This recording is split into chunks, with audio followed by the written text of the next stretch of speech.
viajar através do período mais agitado e emocionante da história da humanidade, o século XX.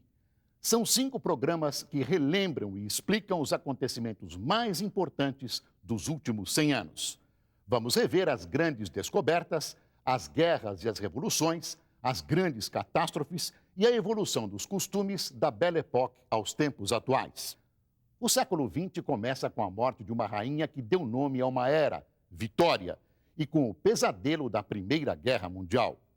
Os comunistas chegam ao poder na Rússia e nos Estados Unidos, um terremoto devastador destrói a cidade de São Francisco. É o início também de um extraordinário século de inovações. –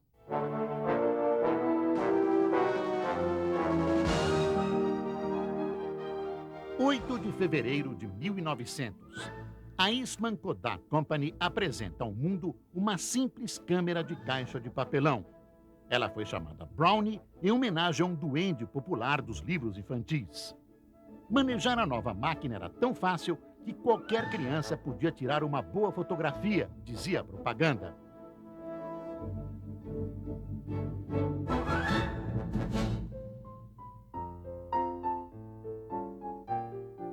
Desde que foi inventada em 1839 pelo francês Louis Daguerre, a fotografia era um processo trabalhoso, demorado e caro para a maioria. O daguerreótipo, como ficou conhecido, produzia imagens positivas impressas em placas de cobre cobertas por prata.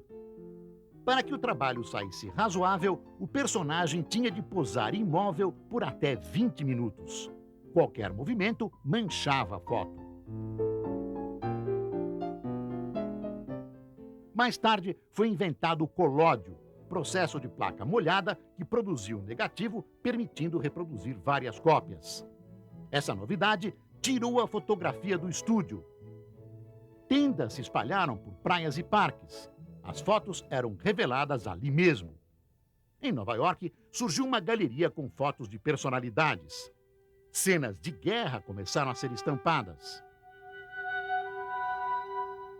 No final do século, apareceu o rolo de filme criado por George Eastman, seguido pela câmera de caixa, a Kodak. Ela custava $25 e deveria ser mandada para a fábrica, que revelava o filme e recarregava a máquina, devolvendo-a pronta para novas fotos. A Brownie, apresentada em fevereiro de 1900, revolucionou o processo e popularizou a fotografia. Era uma caixinha de papelão com um carregador de filmes de madeira e custava somente $1. O sucesso foi tão grande que a Kodak manteve o nome Brownie em mais de 100 modelos até a década de 80.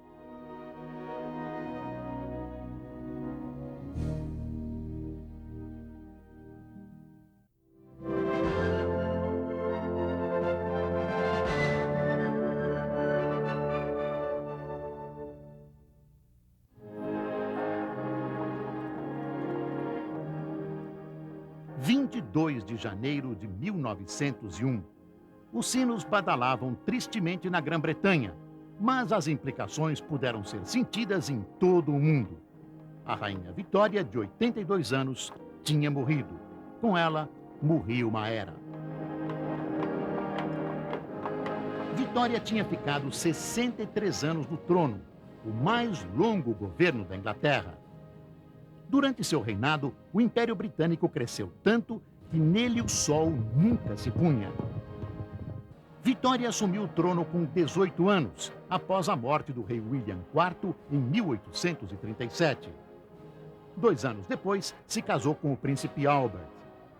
A viuvez em 1861, ela carregou para o resto da vida, embora não perdesse a energia. O imperialismo britânico do século XIX, em boa parte, se deveu mais à rainha do que a seus primeiros ministros. Seus 9 filhos se entrelaçaram com famílias reais da Europa, facilitando as relações diplomáticas da Grã-Bretanha. O funeral da rainha Vitória foi uma das últimas ocasiões em que quase todas as coroas da Europa estiveram juntas.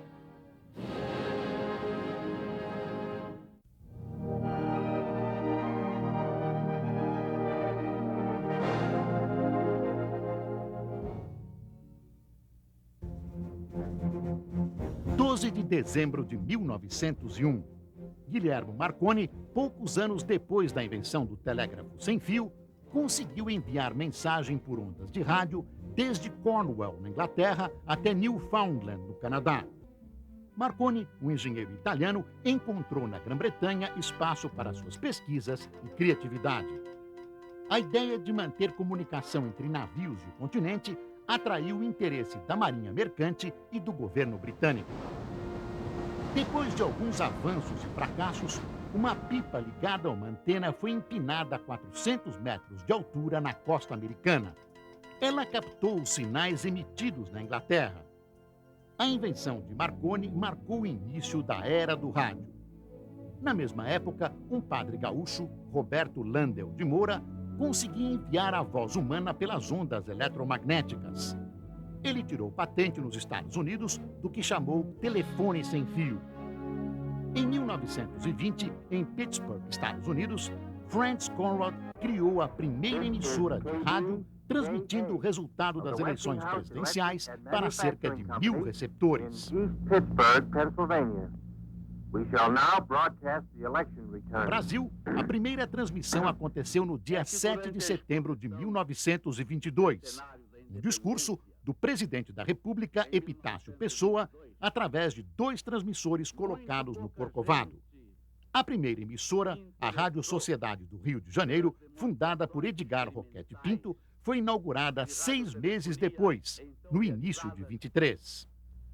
Pelas demonstrações experimentais de radiotelefonia, centenas de programas logo encheram o ar em todos os continentes.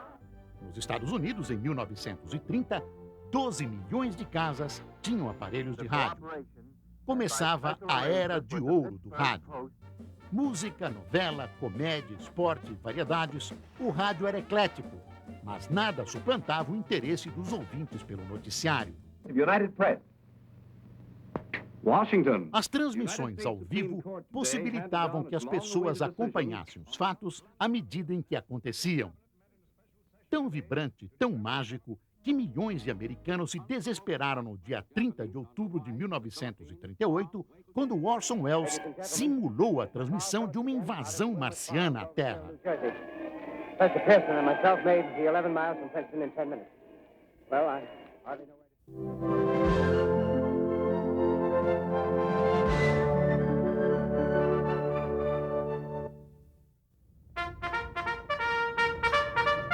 31 de maio de 1902.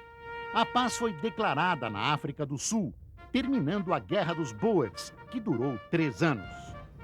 Os Boers eram descendentes de colonizadores holandeses, alemães e franceses que controlavam 2 territórios sul-africanos há mais de 2 séculos. Os desacordos com os ingleses eram antigos e se agravaram quando a Grã-Bretanha exigiu que seus súditos dos territórios Boers tivessem direito a voto. Como eram maioria, eles passariam a ter controle político. Os 2 estados Boers formaram uma aliança e passaram a se armar. A Grã-Bretanha reforçou as guarnições nos seus domínios africanos. A guerra começou em 1899, quando os Boers invadiram o território britânico. O início da luta foi surpreendente. Os Boers venceram várias batalhas. A maré virou quando chegaram os soldados enviados da Inglaterra. Ao longo da guerra, 500.000 de ingleses participaram dos combates. Os Boers, entretanto, adotaram a guerrilha como tática, prolongando a guerra até que a Grã-Bretanha ofereceu condições para a paz. A luta provocou as primeiras reações internas ao imperialismo da Grã-Bretanha e foi também um ensaio para a Primeira Guerra Mundial. –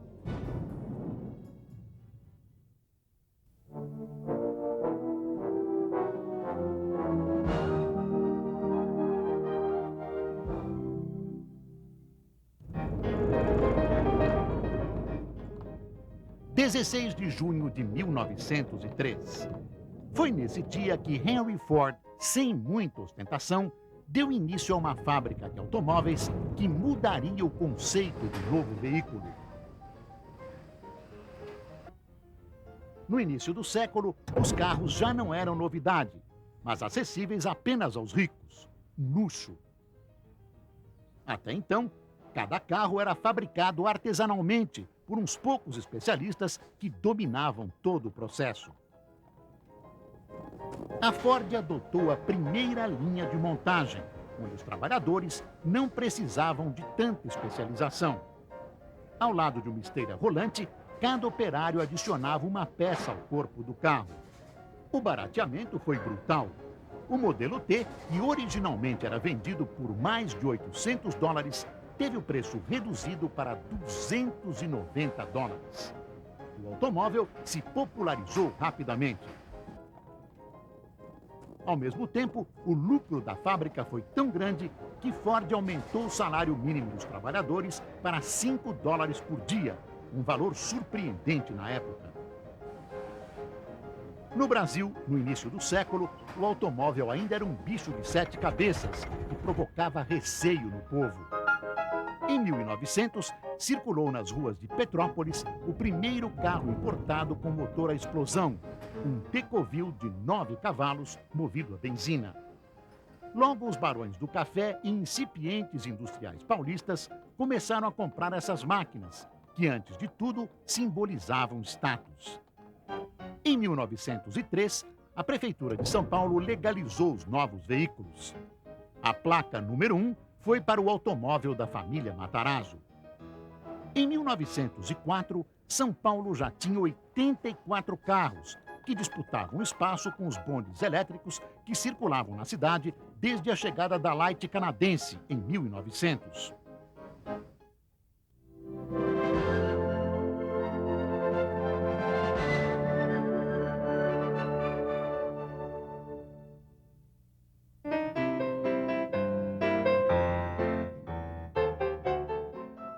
Em 19 de junho de 1905, o primeiro teatro do mundo dedicado exclusivamente a exibir filmes foi aberto em Pittsburgh, nos Estados Unidos. Com apenas 96 lugares, fechou a primeira semana com um lucro de $1.000. Só tinham passado 10 anos da invenção do cinema pelos irmãos Lumière na França e a indústria do cinema decolava. Em 1908, já havia entre 8 e 10 mil salas de exibição nos Estados Unidos. Em 1910, a audiência atingia 26 milhões de pessoas por semana. No início, os filmes tinham de 12 a 15 minutos, correspondentes ao tamanho da fita que cabia no rolo. Ainda na primeira década, alguns produtores criaram filmes de multirolos, os longa-metragem.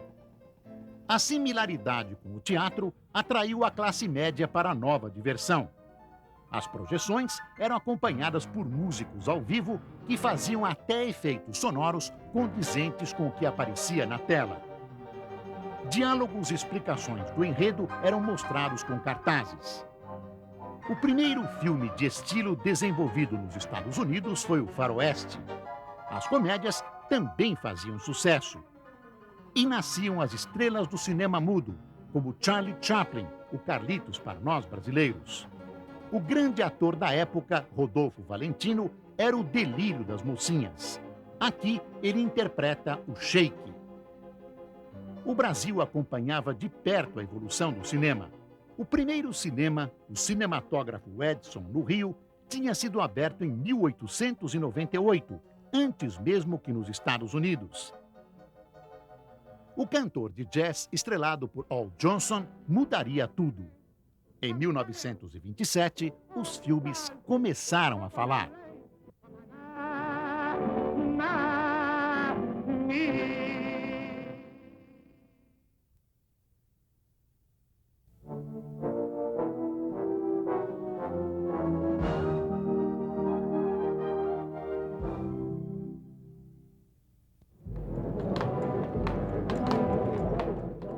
26 de setembro de 1905, a famosa teoria da relatividade de Albert Einstein foi publicada no jornal especializado alemão Ahnen der Physik. Ela provocou uma revolução no pensamento científico e, por um bom tempo, gerou controvérsia entre os físicos. A teoria de Einstein, surpreendente até hoje, diz que tempo e espaço são interligados e se relacionam com massa e gravidade de tal forma que duas pessoas podem experimentar o tempo de forma distinta. Imagine um astronauta viajando quase à velocidade da luz. Se ele voltar depois de 2 anos, o tempo na Terra pode ter avançado 200 anos. A profundidade da teoria de Einstein está numa fórmula aparentemente simples. Energia é igual a massa multiplicada pela velocidade da luz ao quadrado. Ela desvenda o poder do átomo e ficou mais que comprovada quando a primeira bomba foi detonada em 1945. Einstein lamentou. Para ele, o mundo ainda não estava preparado para a energia nuclear.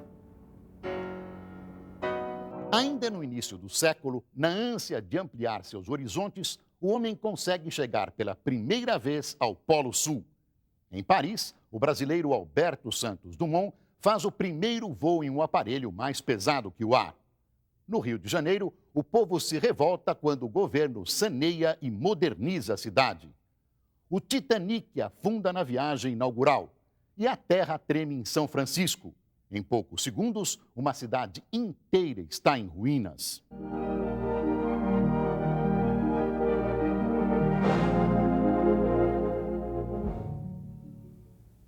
18 de abril de 1906. O dia ainda não havia nascido em São Francisco, na Califórnia, quando um estrondo foi ouvido e um dos mais destruidores terremotos da história americana rasgou a cidade. Foram 6 grandes ondas sísmicas que alcançaram a magnitude de 8,3 graus na escala Richter. O terremoto rompeu tubulações de gás e os incêndios irromperam por toda a parte. Os bombeiros se viram com as mangueiras secas, porque os dutos também foram destruídos. O fogo fora de controle durou 3 dias e 2 noites. No 4º dia, a população caiu na realidade. Uma cidade de 450 mil habitantes, sem comida e água e com a metade das casas destruídas. 500 pessoas morreram, milhares ficaram feridas. Até o exército foi mobilizado, tanto para ajudar os desabrigados como para enfrentar os saqueadores. As cicatrizes do terremoto, que não poupou nem as mansões das colinas, revelaram também uma rede de corrupção chefiada pelo prefeito Schmidt. Até o recém-construído edifício da prefeitura, que tinha custado uma fortuna, mostrou pilares ocos e paredes frágeis. O prefeito, funcionários públicos e empreiteiros foram condenados à prisão. A cidade se reergueu com mais solidez em 3 anos.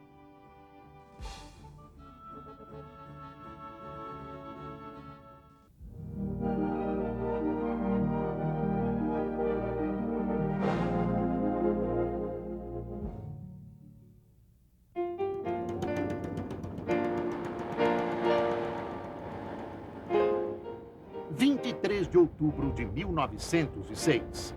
Um brasileiro inventivo, Alberto Santos Dumont, maravilhou Paris e o mundo. Ele realizou o primeiro voo autônomo da história com um aparelho mais pesado que o ar, o avião.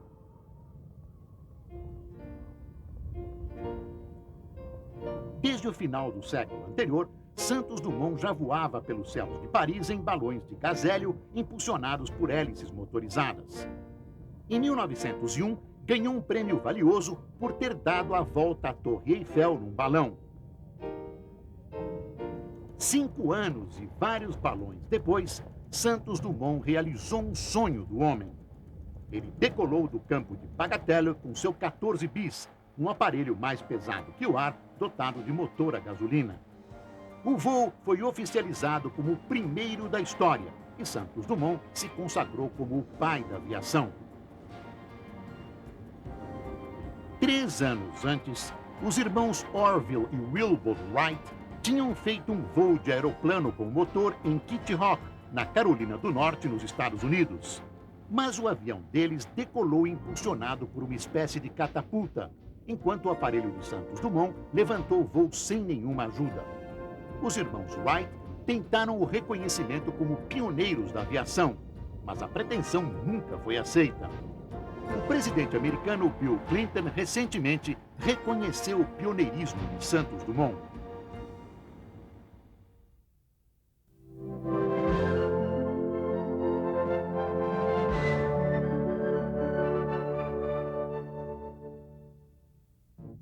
De agosto de 1908, o secretário de Estado americano, embaixadores das nações mais importantes, outros visitantes ilustres e turistas participaram da abertura da Exposição Nacional na Praia Vermelha.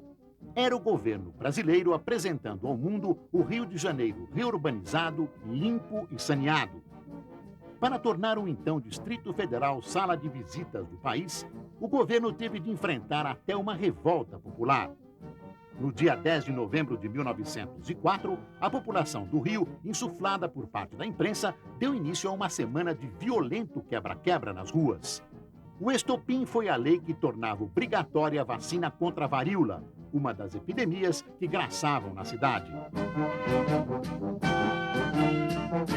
O descontentamento popular tinha começado no início do ano anterior, quando o presidente Rodrigues Alves nomeou Pereira Passos como prefeito do Rio e o Dr. Oswaldo Cruz como diretor da saúde pública.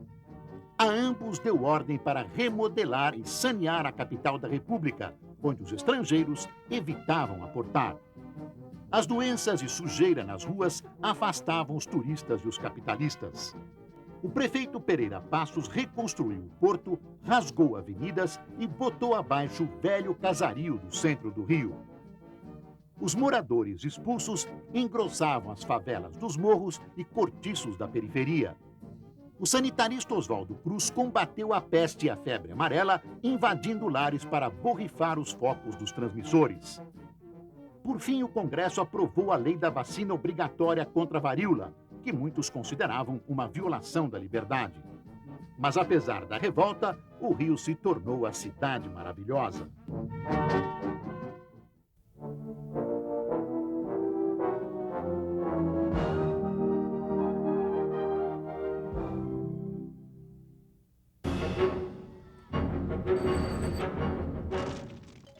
De outubro de 1911, um motim na cidade chinesa de Wuhan rapidamente se transformou numa rebelião contra a dinastia Manchu em todo o império.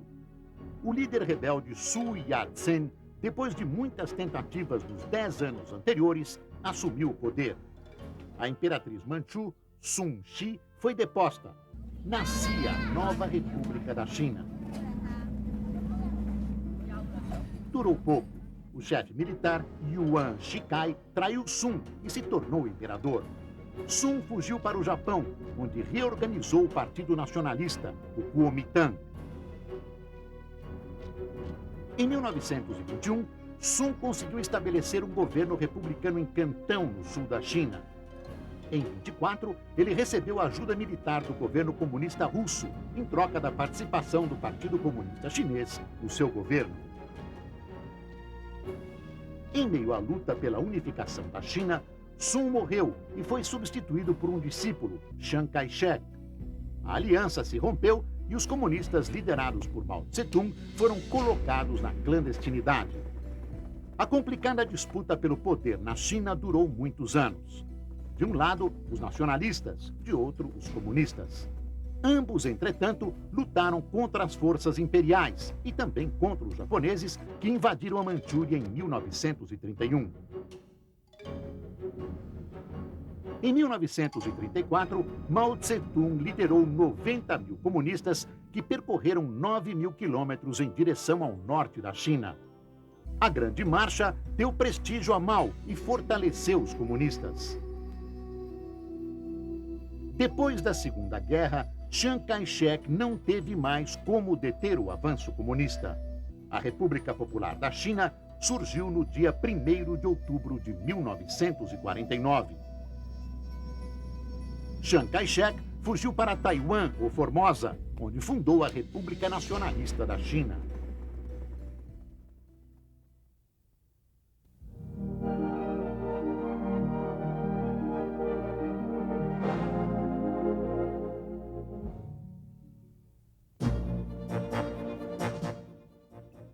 14 de dezembro de 1911.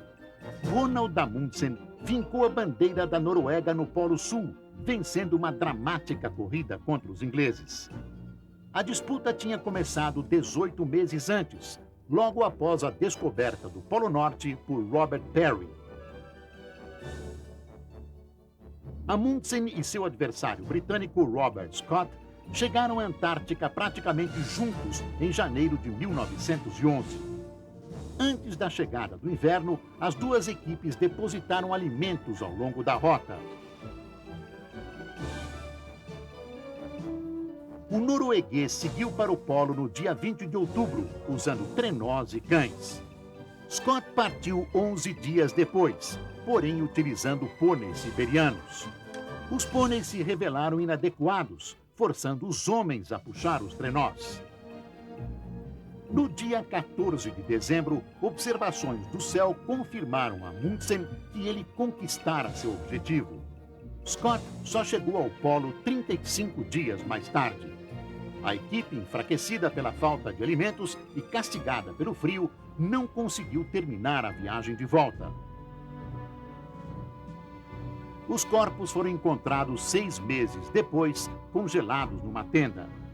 No diário de Scott, o último registro: estamos ficando mais fracos e o fim não deve estar longe. É uma pena, mas eu não creio que possa escrever mais.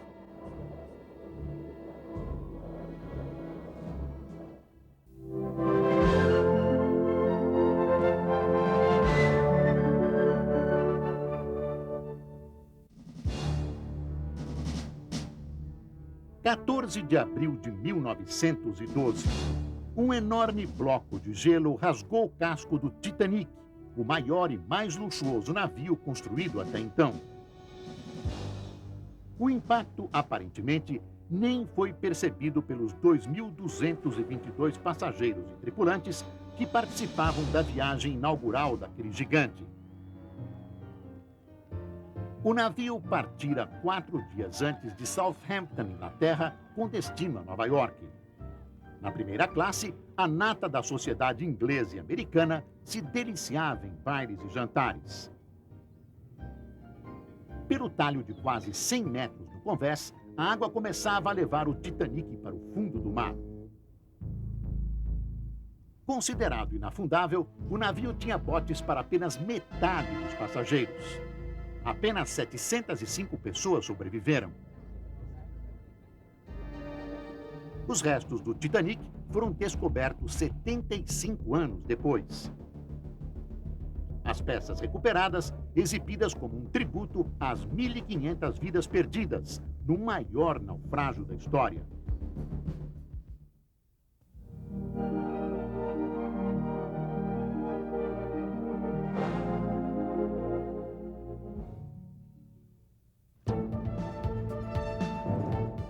Dia 10 de outubro de 1913. O presidente americano Woodrow Wilson apertou um botão em Washington. Uma grande explosão de dinamite rompeu a barreira final entre as águas do Atlântico e do Pacífico. Estava aberto à navegação o Canal do Panamá, um sonho de séculos que economizava uma volta de 12.000 quilômetros pelo Cabo Horn, na extremidade da América do Sul. Já o explorador Balboa, em 1513, tinha entendido a vantagem de ligar os dois oceanos ao descobrir que a faixa de terra que os separava tinha apenas 90 quilômetros. A empreitada, entretanto, só começou em 1881. O engenheiro francês Ferdinand de Lesseps, construtor do Canal de Suez, obteve a concessão da Colômbia. Mais tarde, parte da Colômbia se separou para formar o Panamá. A empresa de Lesseps faliu em 1889. O solo rochoso e as doenças tropicais da região contribuíram para o fracasso. O projeto foi retomado pelo presidente americano Theodore Roosevelt. Os Estados Unidos insuflaram a independência do Panamá. Depois, assinaram com o governo do novo país o tratado para a construção do canal. O acordo dava aos Estados Unidos a jurisdição perpétua sobre a zona do canal, uma faixa de terra de 15 quilômetros de cada lado da obra. Só em 1979, depois de muitas revoltas e negociações, os Estados Unidos aceitaram um novo tratado. O canal foi devolvido aos panamenhos no final do ano passado. O Brasil é castigado por uma epidemia de gripe, a espanhola, que mata pobres, ricos e até um presidente eleito. E o mundo mergulha num tempo de guerra e revolução. Os comunistas tomam o poder na Rússia e mais de 10 milhões de pessoas morrem na Primeira Guerra Mundial.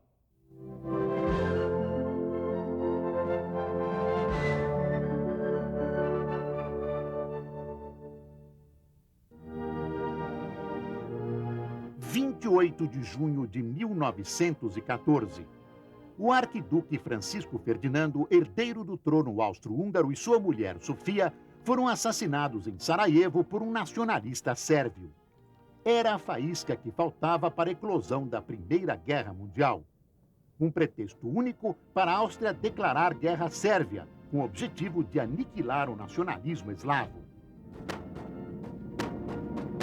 Uma intrincada política de alianças fez com que, uma a uma, as potências europeias entrassem no conflito, transformando-o numa guerra mundial.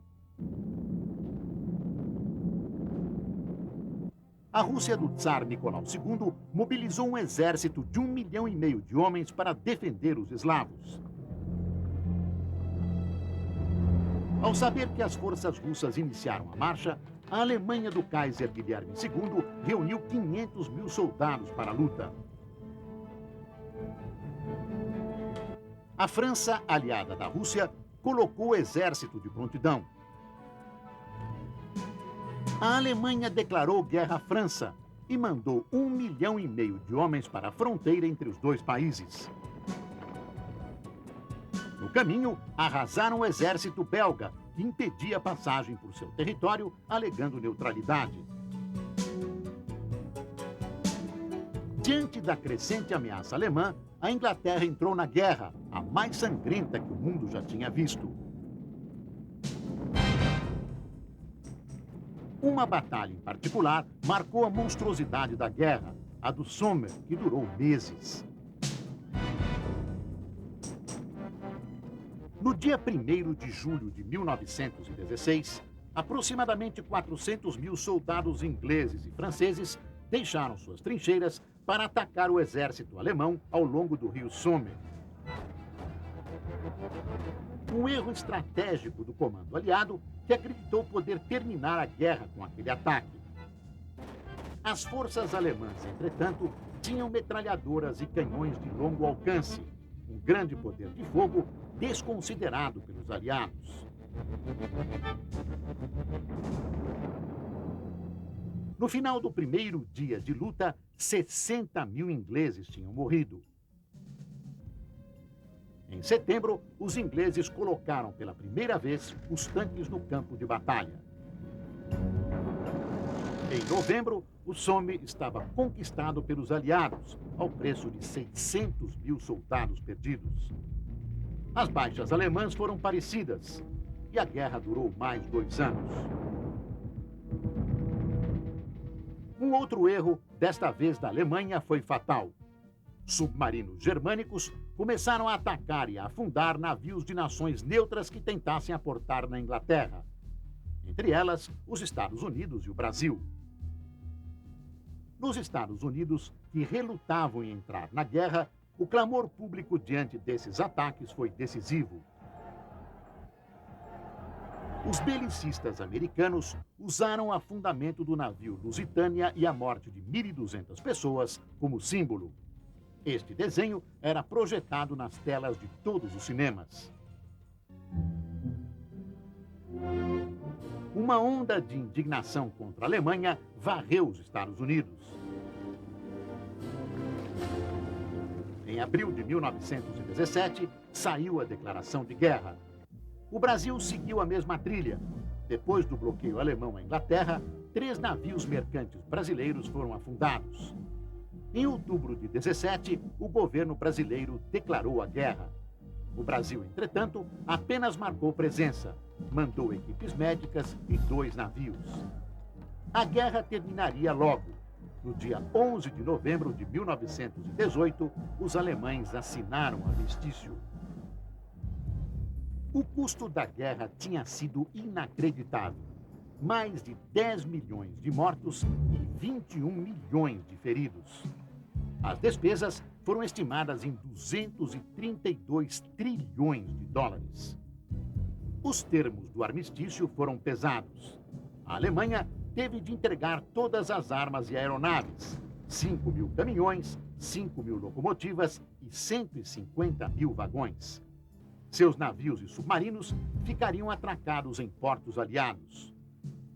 O Tratado de Versalhes, assinado no ano seguinte, impôs novas e grandes punições. Restrições ao exército alemão e ao uso de armamentos, perda considerável de território e vultosas indenizações.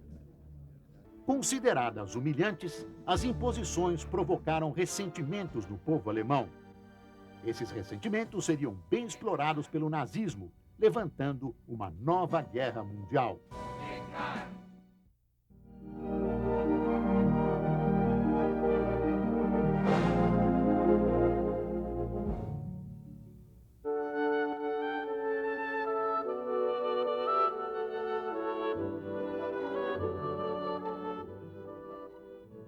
22 de janeiro de 1915, Alexander Graham Bell falou em Nova York através de um aparelho de voz e foi ouvido em São Francisco por seu colaborador Thomas Watson. Bell repetiu as mesmas palavras que disse a Watson 40 anos antes, quando ele inventou o telefone. Graham Bell, um imigrante escocês, tinha fascinação pela voz humana.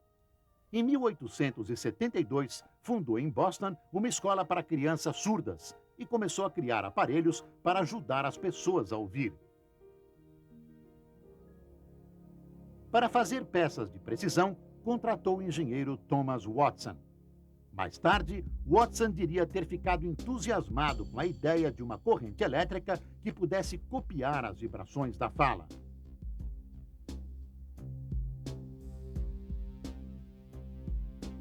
Em março de 1876, Watson entregou a Bell um transmissor à bateria.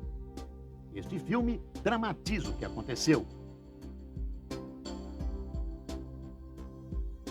Um fio foi estendido do andar superior, onde estava Graham Bell, até embaixo, onde o Watson instalou um receptor.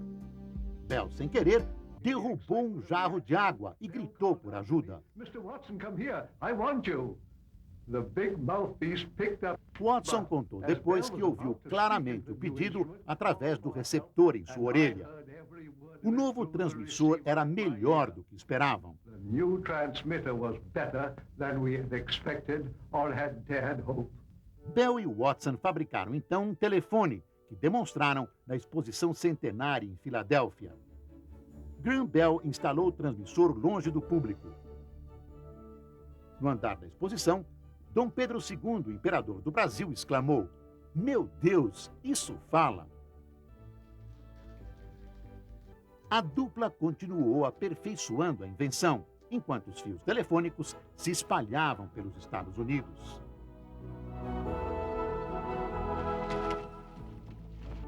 Em 1915, aconteceu a ligação transcontinental tão esperada. Era o início de uma era de comunicação global que nem Graham Bell tinha sonhado. Mais tarde viriam os satélites, as antenas parabólicas, os telefones celulares e os cabos de fibra óptica. Somadas ao computador, essas inovações levaram ao surgimento da internet, a maior rede de comunicação instantânea e interativa do planeta.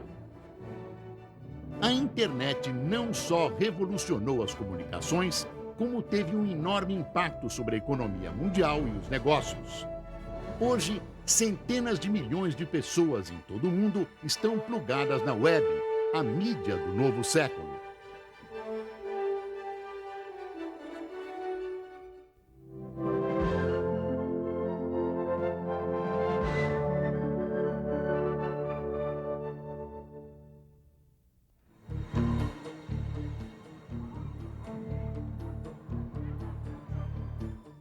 12 de março de 1917.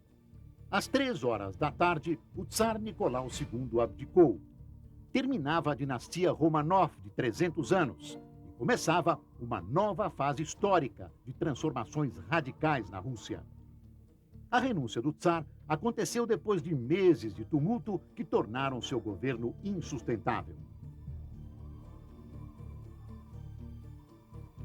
Foram anos de mau governo e inflexibilidade que levaram ao seu fim. Os fracassos no campo de batalha vinham desde a desastrosa guerra com o Japão e se agravaram com a Guerra Mundial.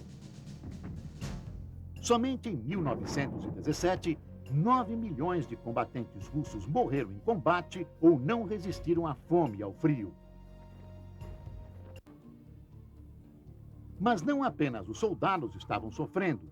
A fome atingia vastas áreas do país junto com um rigoroso inverno.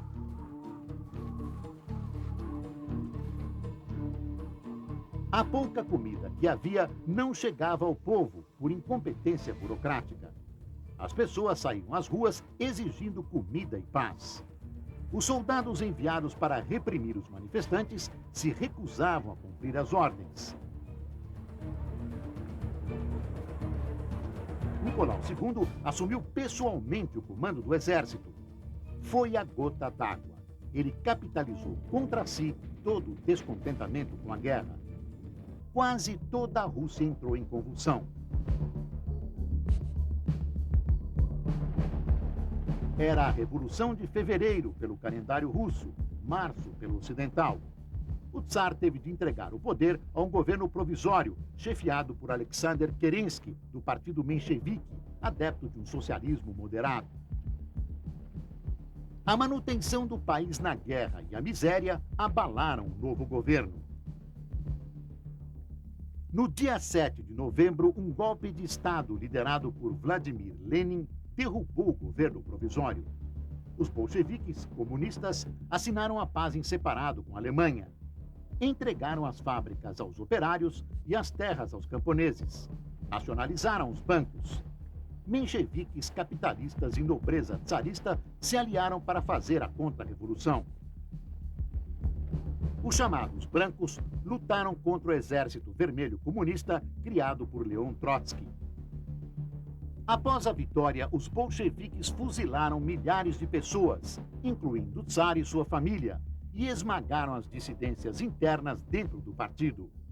O poder estava consolidado para a criação, em 1922, da União das Repúblicas Socialistas Soviéticas.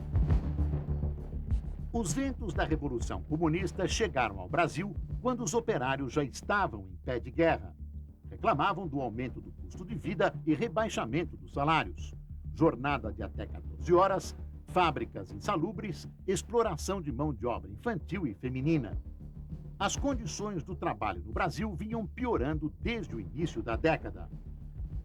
Os operários se organizavam, principalmente sob a influência dos imigrantes anarquistas. Em 1917, uma grande greve paralisou São Paulo. A repressão foi violenta. Um operário morreu. Dezenas foram presos. Os líderes estrangeiros deportados. Nos 2 anos seguintes, o movimento operário cresceu e se alastrou pelo país. Em novembro, os anarquistas planejaram tomar o poder. Os líderes foram presos. Em março de 1922, nasceu o Partido Comunista do Brasil.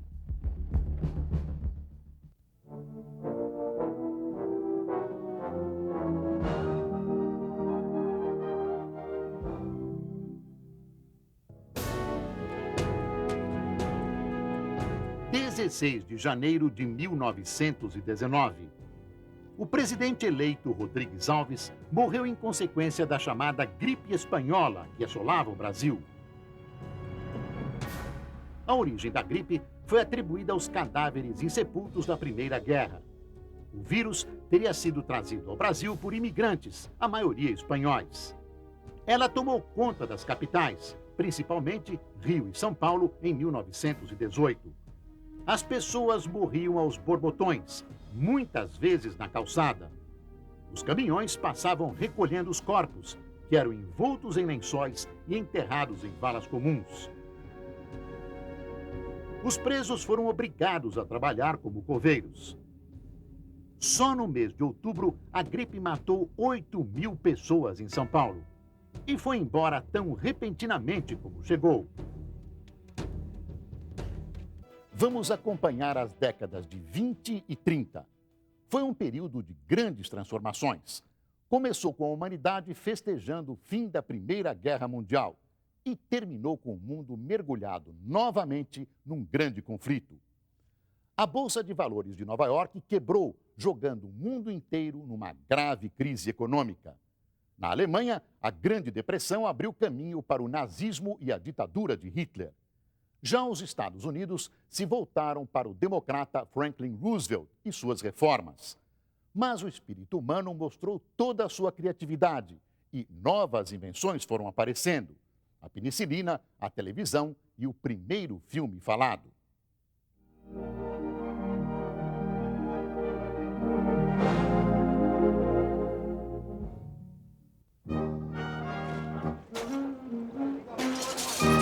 A 16 de janeiro de 1920, entrou em vigor nos Estados Unidos a Lei Seca.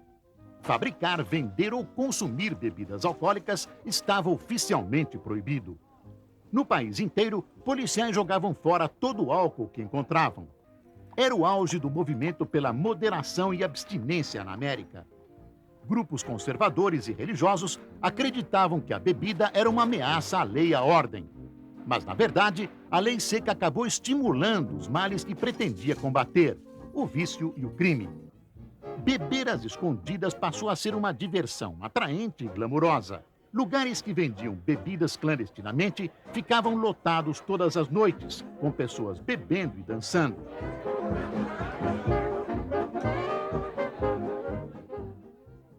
Fornecer bebida para o público se tornou um grande negócio para o crime organizado.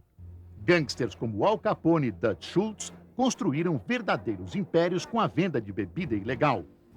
Calcula-se que em apenas 3 anos, os criminosos tiveram lucros da ordem de 15 milhões de dólares. A polícia tinha enorme trabalho para reprimir o crime organizado. Em 1923, metade do trabalho dos advogados dos Estados Unidos estava ligado a violações da Lei Seca. Manter a proibição custava 100 milhões de dólares por ano. E 5 de cada 6 americanos eram contra a Lei Seca. Finalmente, após 13 longos anos, a proibição foi revogada no dia 5 de dezembro de 1933.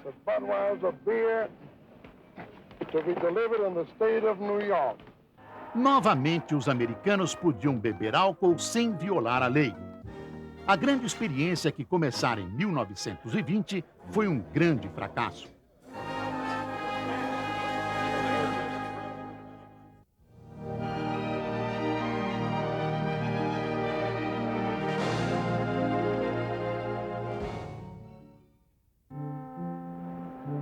26 de agosto de 1920. Em um passo histórico na direção da igualdade entre os sexos, as mulheres conquistaram o direito de voto nos Estados Unidos. Foi o resultado de 80 anos de luta das mulheres americanas. O movimento pelo voto também estava ligado à luta por outros direitos. As mulheres estavam entrando no mercado de trabalho e já podiam se divertir em público e usar roupas mais ousadas. Terminada a repressiva era vitoriana, o movimento pela emancipação feminina cresceu em todo o mundo. As sufragistas, como eram chamadas, combatiam os valores tradicionais e os preconceitos. Algumas se tornaram extremamente militantes e praticavam atos de desobediência civil. Uma delas sacrificou a vida numa das famosas corridas de Epsom, na Grã-Bretanha, para chamar a atenção para a causa. Por isso, Emily Davison tornou-se mártir do movimento sufragista. Entre 1920 e 1940, as mulheres iriam conquistar o direito de voto em quase toda a Europa. No Brasil, o direito de voto para as mulheres veio com as mudanças geradas pela Revolução de 30. Nas eleições para a Constituinte de 1933, pela primeira vez as brasileiras puderam votar e se candidatar a cargos eletivos. Uma mulher foi eleita por São Paulo, Carlota Pereira de Queiroz, a primeira deputada brasileira. –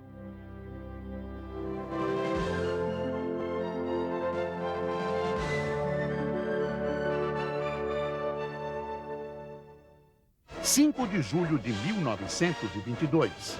Um disparo de canhão no Forte de Copacabana, no Rio, deu início à Revolução dos Tenentes. Foi um movimento rebelde dos jovens oficiais da classe média que iria mudar a face do Brasil. Naquela época, a República Velha já dava sinais de esgotamento e a tensão social crescia. Novas classes emergiam no cenário político. Uma sucessão de greves operárias inspiradas na Revolução Russa levou à criação do Partido Comunista do Brasil, em março de 22. A inquietação atingia também intelectuais e artistas. No início daquele mesmo ano, uma brilhante geração de artistas já tinha escandalizado o país com a Semana de Arte Moderna em São Paulo. Os rebeldes de 22 são os clássicos de hoje: Mário e Oswald de Andrade, Anita Malfatti, Tarsila do Amaral e Villa-Lobos. Com uma arte polêmica e ideias irreverentes, eles conseguiram sacudir a sociedade brasileira. As mudanças agitavam as fábricas, os salões da aristocracia e especialmente os quartéis. Em 1922, quando se rebelaram, os militares do Forte de Copacabana foram abandonados pelos outros conspiradores. Sem apoio, os jovens oficiais tomam uma decisão suicida: deixar o forte e combater os legalistas de peito aberto.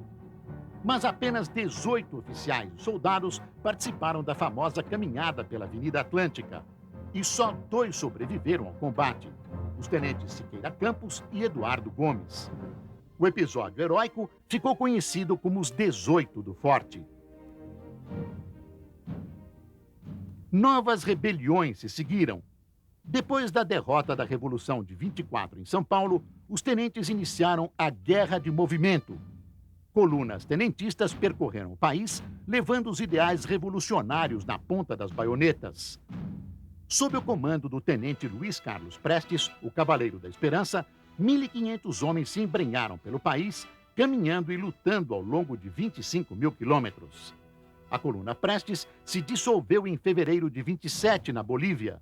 Mas a luta não foi em vão. Mesmo derrotados, os tenentes mudaram o Brasil e lançaram as bases para a Revolução de 30.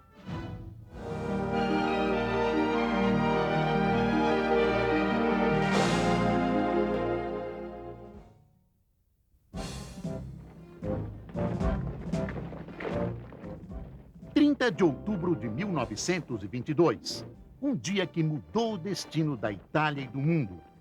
A marcha dos fascistas sobre Roma reuniu 40 mil homens da milícia de Benito Mussolini. Eles entraram na capital italiana carregando baionetas e vestindo suas simbólicas camisas negras. Estavam preparados para a luta se necessário. Procurando evitar o confronto, o rei Vítor Emanuel demitiu todo o gabinete e recebeu Mussolini, convidando-o para formar um novo governo. Os fascistas não só encontraram pouca resistência, como foram saudados entusiasticamente. Os italianos ainda sofriam as consequências da Primeira Guerra Mundial, temiam o avanço dos comunistas e buscavam o líder forte. E receberam Mussolini como il duce, o líder, o condutor. Ele formou um governo composto de fascistas e começou a ampliar seu controle sobre a Itália.